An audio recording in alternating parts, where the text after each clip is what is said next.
سر خم تسلیم کیا۔ آج وہ نبی اس سٹیج پر آ چکے ہیں کہ جسے چاہیں گے جنت کے دروازے سے اندر کر دیں گے۔ تو میرے نبی صلی اللہ تعالی علیہ وسلم کو میرے رب نے بہت کمال عطا کیے۔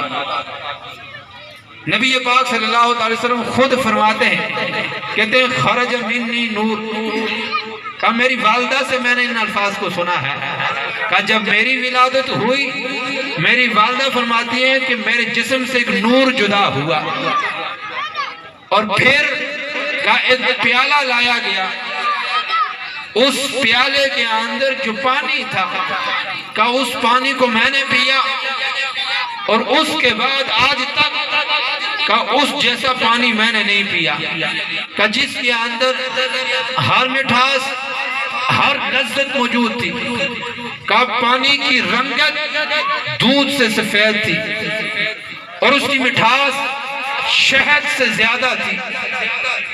پوچھا گیا کہ یہ پانی کہاں سے آیا تھا کہ اتنا لذیذ اتنا میٹھا؟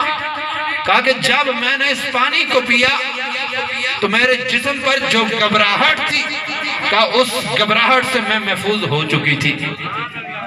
اسی پانی کے متعلق مفسرین کرام محدثین کرام نے فرمایا، کہا کہ یہ عام پانی نہیں تھا بلکہ یہ وہ پانی تھا جسے کئی سو سالوں بعد مقدر والے سرکار کے ہاتھوں سے اس پانی کی نہر کو آب کوثر کہا جاتا ہے، اور میرے رب نے اس کوثر کو جس نبی کو عطا کیا اس نبی کی ولادت پر آپ کی اماں کو پلا بھی دیا ہے، اور اس پانی کا تعلق جنت کی نہر سے ہے، اور اس کا مالک جسے بنایا وہ میرے اور آپ کے نبی ہیں جنہیں محمد مصطفیٰ احمد مجتبیٰ صلی اللہ تعالی علیہ وآلہ آلہ وسلم کہا جاتا ہے۔ میرے اور آپ کے نبی کی جب ولادت ہوئی شہر مکہ کے اندر، تو وہاں سے جب دائیوں نے بچوں کو لے کر پرورش کے لیے ارادہ کیا جانے کا، تو جب اس بستی کے اندر جس بستی کے اندر میرے نبی صلی اللہ تعالی علیہ وسلم کی پرورش ہوئی، دائی حلیمہ سعدیہ رضی اللہ تعالی عنہ نے آپ کی پرورش کی، تو جب آپ مکہ مکرمہ کی طرف رواں دواں ہوئی تھی سہیلیاں، تو کثیر تعداد کے اندر وہاں سے بچوں کو لیا، کیونکہ سرکار علیہ السلام کے ایک معجزہ یہ بھی تھا کہ جس سال سرکار کی ولادت ہوئی آپ کی ولادت کے صدقے پورے حرم کے اندر جتنی عورتیں حاملہ تھی سب کے پیٹوں سے بچوں ہوں کو پیدا کیا، سارے بچوں کی ولادت ہوئی، کوئی بچی پیدا ہی نہیں ہوئی۔ یہ بھی میرے نبی صلی اللہ تعالی علیہ وآلہ وسلم کی ولادت کا صدقہ تھا۔ وہاں سے ہر کسی نے اپنے اپنے گھر پہنچایا، بچوں کی پرورش شروع کی، لیکن ایک دن ساری اکٹھی ہوئی تو انہوں نے کہا ایک بات سمجھ نہیں آتی، کہا کہ ایک کنواں ہے اس بستی کے اندر اور جتنے بھی ناپاک کپڑے ہوتے ہیں اسی کنویں سے پاک کیے جاتے ہیں۔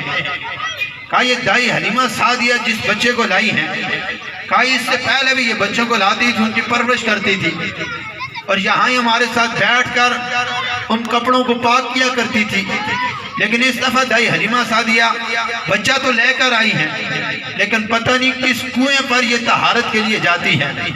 دائی حلیمہ سعدیہ کے پاس چند عورتیں اکٹھی ہوتی ہیں اور سوال کرتی ہیں، کہتی ہیں دائی حلیمہ یہ بتاؤ کہ آج کل کس کنویں پہ جاتی ہو، ہمیں بھی بتاؤ، ہمیں بھی کتاروں میں لگنا پڑتا ہے اس کنویں سے طہارت حاصل کرنے کے لیے۔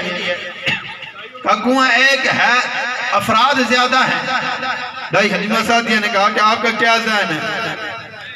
کہا شاید آپ نے کوئی اور کنواں دیکھ لیا ہے، ہمیں بھی اس کی خبر دو تاکہ ہم بھی تقسیم ہو جائیں۔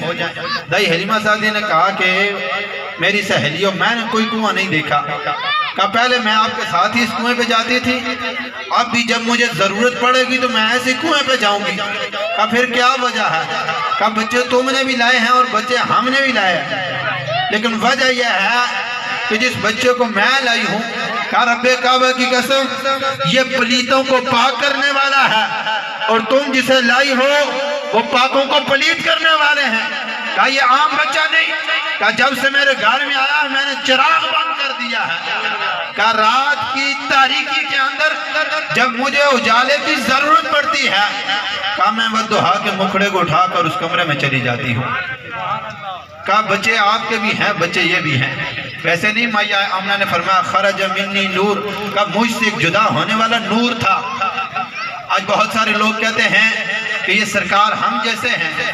ارے سرکار آپ جیسے ہیں تو انہوں نے بہت کچھ کر کے دکھایا، تم ایک کام کر کے دکھاؤ۔ سرکار نے اپنے ہاتھ کے اندر کنکریاں پکڑی اور کنکریوں نے کلمہ پڑھنا شروع کیا۔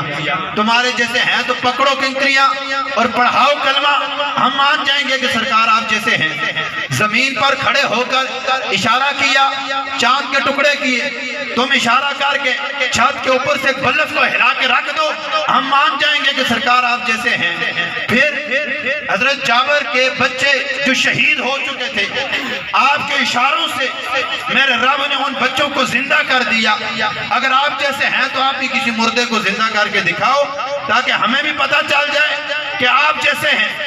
ادھر سرکار کا پیغام درخت کو پہنچتا ہے اور درخت زمین چیرتے ہوئے میرے مصطفیٰ کے قدموں میں حاضر ہوتا ہے۔ آپ بھی کسی درخت کو اپنی طرف بلاؤ کہ وہ دائیں طرف جھکے، بائیں طرف جھکے، پھر زمین چیرتا ہوا آپ کے سامنے آئے، تو پھر ہم بھی کہیں گے کہ آپ سرکار جیسے ہیں کہ آپ کے اشاروں میں، آپ کی باتوں میں وہ کمال کہ آپ کنکریاں پکڑتے ہو، یہ کلمہ پڑھتے ہیں، اشاروں سے چاند کے ٹکڑے ہوتے ہیں، اشارے سے سورج پلٹ جاتا ہے، مردے زندہ ہو جاتے ہیں، درخت زمین چیر کر آپ کو سجدہ کرنے آتے ہیں۔ جب تم درخت کو ہلا نہیں سکتے، درخت کے پتے کو حرکت میں لے نہیں سکتے، کنکریوں کو کلمہ پڑھا نہیں سکتے، اشارے سے گئے ہوئے سورج کو پلٹا نہیں سکتے، چمکتے ہوئے چاند کے ٹکڑے نہیں کر سکتے، پھر اشارے سے درختوں کو اپنی بارگاہ میں لا نہیں سکتے، اور آپ کی گمی ہوئی چیز کو انسان نہیں دیتا، لیکن میرے مصطفیٰ کی یہ غلامہ کی بکری گم ہوئی تو وہ شاید جو درندہ ہے جو بکریوں کو کھاتا ہے،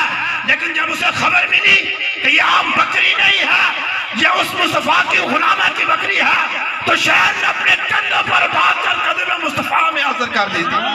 ارے تم بھی کسی درندے کے سامنے کھڑے ہو تاکہ درندہ تمہیں بوسے دے، لیکن تم تو درندوں سے 10 گز دور بھاگتے ہو، پھر کہتے ہو ہم سرکار جیسے ہیں۔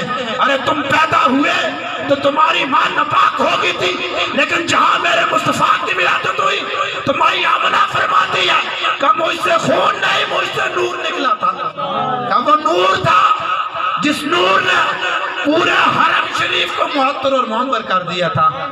ارے اس سرکار کے جشن پر اعتراضات کرنے والے کہ وہ نبی اس تاریخ کو پیدا ہی نہیں ہوا، تیسری عید کہاں سے ثابت کی؟ ارے جب تمہارے باپ کی برسی آتی ہے سال کے بعد، اس برسی پر بھی گندے کپڑے پہنا کرو۔ ہمیں تو یہ کہتے ہو یہ برسی منانی چاہیے، یہاں طرح طرح کے کپڑوں کو کیوں سجاوٹ دی جاتی ہے، اپنے جسموں کو کیوں معطر و منور کیا جاتا ہے؟ ارے جس باپ کی پشت سے تو نکلا، برسی کے دن تو وائٹ کپڑا پہنتا ہے، خوشبو بھی لگاتا ہے، نام بھی برسی کا دیتا ہے، ایسا کیوں کرتا ہے؟ اپنے ضمیر سے پوچھ۔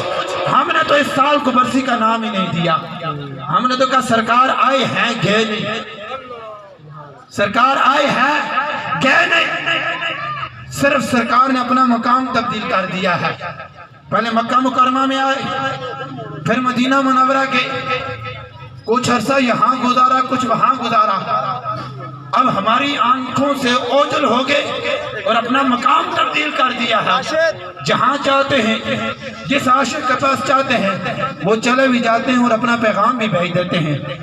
پیارے نبی صلی اللہ تعالی علیہ وسلم کی سماعت کا اندازہ لگائیے، اور آپ کا جو غلام ہے جسے میرے رب نے آپ کا چوکیدار مقرر کیا، اس چوکیدار کی شان یہ ہے کہ رب تعالیٰ نے ایک فرشتے کی ڈیوٹی لگائی جو سرکار کی قبر منور کے پاس موجود ہے، جو سرکار کا امتی سرکار پر درود بھیجتا ہے، وہ فرشتہ سرکار کو درود پڑھنے والے کے باپ کا نام بھی بتا دیتا ہے۔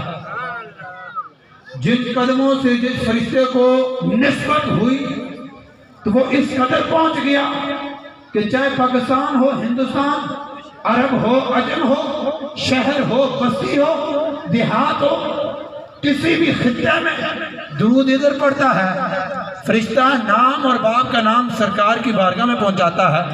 تو ذرا غور کریں کہ جس قدموں میں رہنے والے فرشتے کی یہ شان ہے اس محمد کا عالم کیا ہوگا۔ کسی شاعر نے بڑا خوب کہا تھا، قدموں میں رہنے دو جبیں کو چہرے کا تصور مشکل ہے، قدموں میں رہنے دو جبیں کو چہرے کا تصور مشکل ہے، کہ چاند سے بڑھ کر ٹیڑھی ہے تو رخسار کا عالم کیا ہوگا۔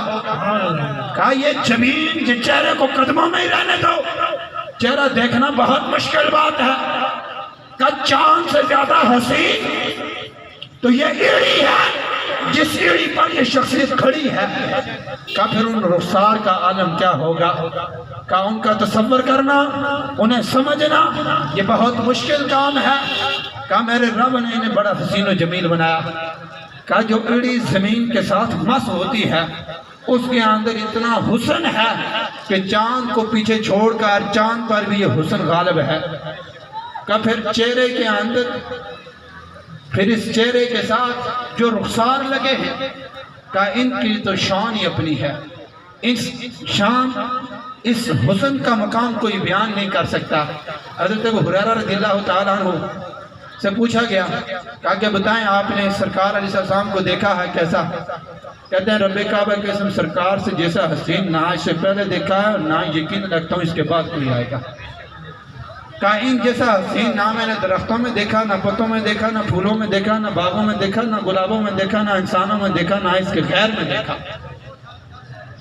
کہ میرے رب نے ہر حسن کو ذات مصطفیٰ سے مزین کر دیا تھا۔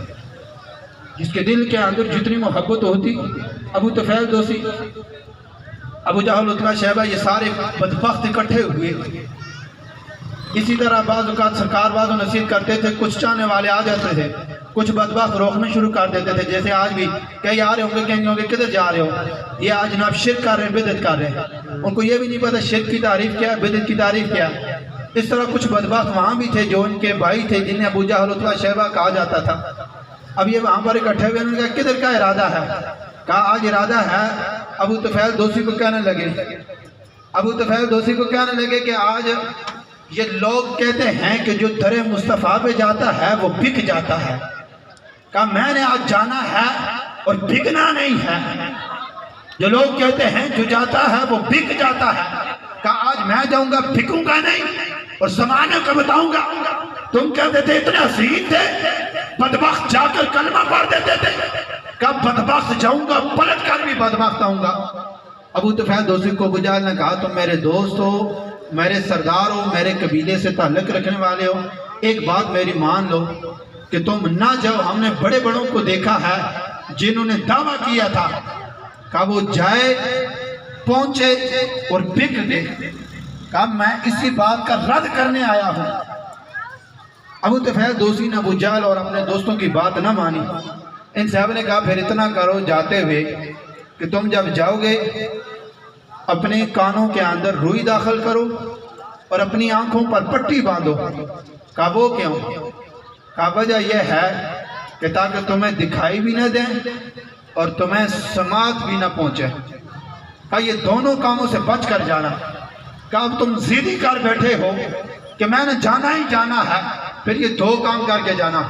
ابو طفیل دوسی نکلا، سرکار جہاں باز و نصیحت فرما رہے تھے